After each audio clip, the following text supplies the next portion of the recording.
Praise the lord. దేవుని పరిశుద్ధమైన నామములో వాక్యంను వినుచున్న మీ అందరికీ ప్రభువు పేరట మా యొక్క శుభాభివందనములు తెలియచేస్తున్నాము. మరొక రోజును మన జీవితాలలో ఇచ్చిన దేవాతి దేవునికి ఎల్లప్పుడూ కూడా కృతజ్ఞతలు చెల్లిస్తూ దేవుని సన్నిధిలో ప్రార్థించే వారముగా ఉందాము. ఈరోజు దేవుని వాగ్దానము, దుఃఖపడువారు ధన్యులు, వారు ఓదార్చబడుదురు. మత్తయి శుభవార్త 5వ అధ్యాయము 4వ వచనము. ప్రియ సహోదరి సహోదరులారా, ఈ లోకంలో మనుషులు నిన్ను సూటిపోటి మాటలతో గాయపరుస్తున్నారా? నిన్ను అన్యాయముగా చెయ్యని తప్పుకు నిందిస్తున్నారా? మాటలు అంటున్నారా? అయితే బాధపడవద్దండి. ఎందుకంటే అన్యాయముగా శ్రమ పొందుచున్నటువంటి నిన్ను ఆయన గమనిస్తున్నాడు. నువ్వు కారుస్తున్నటువంటి ప్రతి కన్నీటిని కూడా ఆయన చూస్తున్నాడు. నీ యొక్క ప్రతి కన్నీటికి విలువ ఉంది అన్నటువంటి విషయాన్ని గుర్తుంచుకోవాలి. ఆయన చూచే దేవుడండి. నీ జీవితంలో నీవు సహింపగలిగినంత కంటే దేవుడు నిన్ను ఎక్కువగా శోధింపుడు. కాబట్టి మనం ఏమి చేయాలంటే దేవుని యొక్క మనస్సాక్షిని కలిగి సహించుచు ఆయన పొందుకున్నటువంటి శ్రమలను మనము ఒక్కసారి గుర్తు చేసుకుంటే మనం పడుతున్నటువంటి బాధ, వేదన ఇవన్నీ కూడా చాలా చిన్నవిగా కనిపిస్తాయి. ఆయన మన కొరకు ఎన్ని శ్రమలు అనుభవించాడు, ఎన్ని శోధనలు అనుభవించాడో కదా. ఆయనే మాదిరిని మనకు చూపించున్నాడండి. ఆయనకి సమస్తము తెలుసు. ఆయనకి మరుగైనదంటూ ఏదీ కూడా లేదు. నేను పిండముగా ఉన్నప్పుడే నీ కళ్ళులు నన్ను చూచాయి అని భక్తుడు సెలవిస్తున్నాడు కదా. మనం చేస్తున్న ప్రతి పనిని ఆయన చూస్తున్నాడు. నీ దుఃఖాన్ని చూస్తున్నాడు, నీ బాధను చూస్తున్నాడు.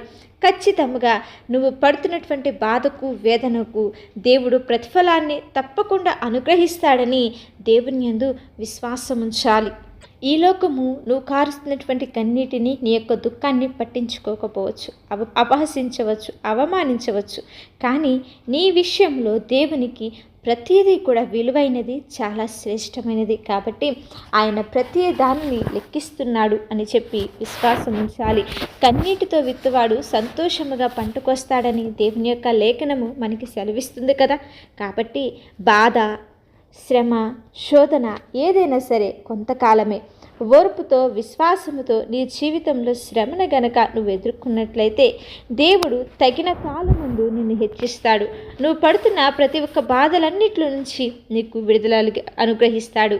మీ జీవితాలలో గొప్ప కార్యములను ఆయన జరిగిస్తాడండి. అది నీ భర్త, నీ భార్య, లేకపోతే నీ బిడ్డల విషయాలలో మీరు వేటి గురించి అయితే కృంగిపోతున్నారో, దుఃఖిస్తున్నారో ఆయన ప్రతిదీ చూస్తున్నాడు. కనుక ప్రతి దానికి ఆయన జవాబుని ఇవ్వబోతున్నాడు. ఈరోజు నువ్వు దుఃఖించవచ్చు, కానీ రేపటి దినమున దేవాది దేవుడు నీ నోటి నిండా నవ్వు ఉంచబోతున్నాడు. కనుక విలువైనటువంటి నీ కన్నీటి బొట్టును మనుషుల కొరకు కార్చొద్దండి. మనుషులు ఎదుట చెప్పుకోకు. ఎందుకంటే వారు నీ యొక్క బాధను విని, నీ యొక్క దుఃఖాన్ని చూసి, నీ యొక్క కన్నీటిని చూసి ఆనందిస్తారు, సంతోషిస్తారు. కానీ నీకేమన్నా సహాయం చేస్తారా? నీ యొక్క కన్నీటిని ఏమన్నా తుడుస్తారా? లేదు కదా. కాబట్టి మనుషులు ఎదుట కన్నీరు కార్చకుండా ఓర్పు కలిగి ప్రభు సన్నిధిలో ఎదురు చూస్తే నీ యొక్క దుఃఖాన్ని తొలగించి ఆయన సంతోషాన్ని ఇస్తాడండి. కాబట్టి విశ్వాసముతో నిరీక్షణ కలిగి విలువైనటువంటి బహుమానాన్ని పొందుకొనటానికై మనం ఎప్పుడూ కూడా ప్రభు సన్నిధిలో వేచి ఉండాలి. మనందరికీ యోసేపు గారి గురించి తెలుసు కదా. ఏ తప్పు చేయలేదు. ఏదేమైనా సరే ఫరో భార్యతో పాపం నాకంట యోసేపు ఒప్పుకోలేదు. మరి యోసేపు అన్యాయముగా శ్రమ పొందలేదా?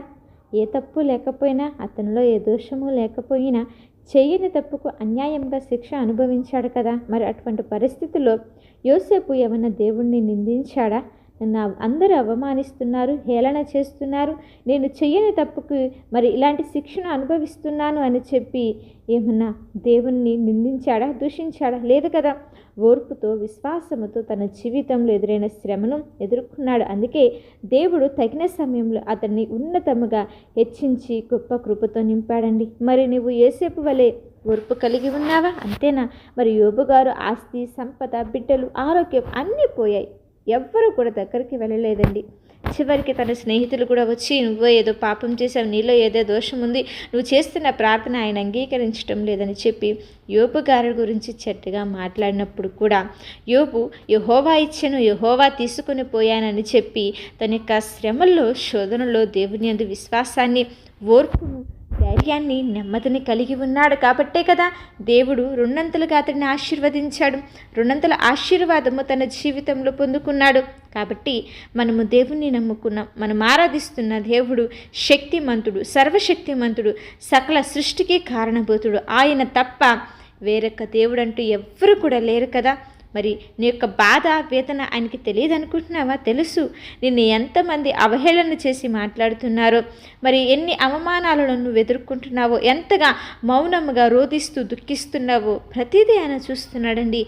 కానీ ప్రతి ఒక్క దానికి సమయం అనేది ఉందని అన్నటువంటి విషయాన్ని మనము గుర్తుంచుకోవాలి. కనుక నిరుత్సాహపడకుండా ఎన్ని ఇబ్బందులు ఎదురైనా, అది ఆర్థిక పరంగా కావచ్చు, అనారోగ్య సమస్యలు కావచ్చు, కుటుంబ ఇబ్బందులు కావచ్చు, ఎటువంటి పరిస్థితులు నీ జీవితంలో ఎదురైనా ఎట్టి పరిస్థితుల్లో కూడా నా దేవుడు నా కన్నీటిని చూస్తున్నాడు, ప్రతిఫలం ఇస్తాడు అని నమ్మకంతో గనక నువ్వు ఏ విధంగా అయితే విశ్వాసం ఉంచి మరి రాత్రి గడిచి ఏ విధముగా అయితే పగలు వస్తుందో అలాగే కష్టాలు కన్నీళ్ళు అన్నీ తొలగిపోయి ఆనందమనే ఉదయాన్ని సంతోషాన్ని ఆయన మనకిస్తాడండి. కాబట్టి నమ్మిక కలిగి ఉందాం. దేవుని లేఖనం అదే సెలవిస్తుంది కదా, దుఃఖపడేవారు ధన్యులు, వారు ఓదార్చబడతారు. మనుషుల ద్వారా కాదండి ఓదార్పు, దేవుడే మనలను ఓదారుస్తాడు. కనుక దేవుని యందు విశ్వాసం ఉంచి నమ్మిక ఉంచి దేవుని సన్నిధిలో కనిపెట్టి ఆయన ఇచ్చే ధైర్యం కొరకు మేలుల కొరకు ఎదురు చూద్దాము.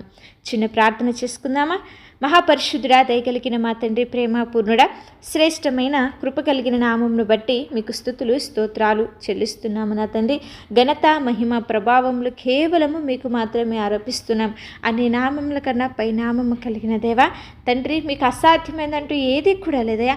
దుఃఖము సహించువాడు ధన్యుడని మీ యొక్క లేఖనాల ద్వారా మాతో మాట్లాడుతున్నారు. అవును తండ్రి, మా జీవితాలలో ఎదురవుతున్న ప్రతి ఒక్క అవమానములను, ఇబ్బందులను, ఇరుకులు అన్నిటిని కూడా ఎదుర్కొనే శక్తిని, బలమును మాకు అనుగ్రహించండి. మనుషులు ఎవ్వరి దగ్గర నుంచి మాకు ఓదార్పు రాదయ్యా. మమ్మల్ని ఓదార్చేది మీరే, మమ్మల్ని నడిపించేది మీరే, మమ్మల్ని బలపరిచేది మీరే. కనుక మమ్మల్ని మేము మీ యొక్క చేతులకు అప్పగిస్తున్న మా కుటుంబాలలో నెమ్మదిని, శాంతిని, సమాధానం అనుగ్రహించండి. ప్రతి ఒక్క బిడ్డ జీవితంలో గొప్ప మేలులను మీరు దయచేయండి. వారు ఎదుర్కొంటున్న ప్రతి ఒక్క ఆర్థిక పరమైన ఇబ్బందులన్నింటిలో నుంచి విడుదల దయచేయండి. అప్పుల సమస్యల్లో నుంచి విడుదల అనుగ్రహించండి. ప్రతి ఒక్క అనారోగ్య పరిస్థితులన్నింటిలో నుంచి స్వస్థత, విడుదల, సంపూర్ణ ఆరోగ్యంను బిడ్డలకు మీరు దయచేయమని ప్రార్థిస్తున్నాం. చదువుకుంటున్న బిడ్డలకు మంచి జ్ఞానమును, తెలివిని మీరు దయచేయండి. వారి యొక్క చదువుల్లో మీరు తోడుండండి దేవా. ఎగ్జామ్స్ రాస్తున్న బిడ్డలు ఉన్నారు, వారికి ఎగ్జామ్స్లో మీరు తోడుండి మంచి పర్సంటేజ్తో పాస్ అవుటకు నీ యొక్క కృపను వారికి అనుగ్రహించమని ప్రార్థిస్తున్నాం. వారు చేస్తున్న వ్యాపారాల్లో వృత్తిని మీరు దయచేయండి. వారి యొక్క ఉద్యోగాలలో తోడు ఉండండి. వారి యొక్క పని పాటలో మీరు తోడు నీడ ఉండి కాపుదలగా ఉండి నడిపించమని ప్రార్థిస్తున్నాం. వారి యొక్క ప్రయాణంలో తోడుండి నా తండ్రి అన్ని విషయాలలో మీరే జయకరంగా, మహిమకరంగా జరిగించి మీ సన్నిధిలో గొప్ప సాక్షులుగా నిలవబెట్టుకొని మీ యొక్క నామమునకే మహిమ తెచ్చుకొనమని యేసుక్రీస్తు వారి ఉన్నతమైన నామంలో అడిగి వేడుకొని ప్రార్థిస్తున్నాము తండ్రి. ఆమేన్. అలాగే మీ యొక్క ప్రార్థన అవసరతలు మాకు తెలియచేసిన యెడల మేమందరం కూడా మీ గురించి ప్రార్థిస్తాము. మరి మందిరంలో 40 రోజుల ఉపవాస ప్రార్థనలు జరుగుతున్నాయి. ప్రతి ఒక్కరూ కూడా మాతో పాటు కలిసి ప్రార్థనలో ఏకీభవించి దేవుని యొక్క మేలులను, దేవుని యొక్క కృపను పొందుకోవాలని ప్రభు పేరట మీ అందరికీ మనవి చేస్తున్నాను. మనమందరం కూడా ఆత్మీయంగా బలపడేలాగున దేవుని యొక్క ఉన్నతమైన కృప మనకు, మన కుటుంబాలకు తోడై ఉండి నడిపించునుగాక.